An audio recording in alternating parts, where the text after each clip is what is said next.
आज म म गाडी लिएर यहाँ गेलेफु अनलोड गर्नु आएको थिएँ अनि मेरो यहाँ विजय साथी भाइ उसले यहाँ जबरजस्ती यहाँ बस कि बस होली मनाउनु पर्छ भनेर मलाई कर गरेर यहाँ पिकनिक खानु ल्यायो। यी हाँस पकायो, सुँगुर पकायो हो। यहाँ हाम्रो भाइहरू छ दाँतघारीकै एकजना चाहिँ अब फ्ल्याटै छ। अघि यहाँ फाइटिङ भएको थियो, थुप्रो थियो मान्छे यहाँ, सक्यो तिनीहरू फाइटिङ गरेर गयो। हामी चाहिँ लास्टको हो।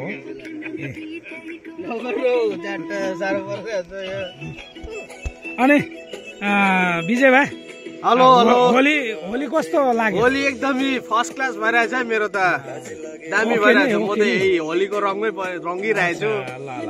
अनि यहाँ भाइलाई हेलो हेलो साथी नबोल्ने रे साथी फ्ल्याट के नाम? हजुर म चिन्दिनँ तपाईहरुले को हुनुहुन्छ। केही मेसेज देऊ न त यहाँ होलीको बारेमा, केही मेसेज देऊ न। तपाईलाई रङ लगाएको छैन हौ। ए होइन, म त ड्राइभर हो नि त, रङ लगायो भने चाहिँ किन अहिले गाडीमा जान्छु म, पुलिसले फेरि मातेको छ भनेर फेरि यहाँ हालिदिन्छ हो।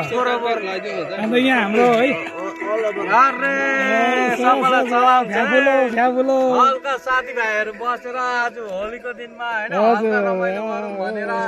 जिन्दगी यसरी आएको रमाइलो गरिँदैछ। के खोला अरे? सबैलाई ह्याप्पी होली छ। माउ खोला। बच्चा कहाँ छ?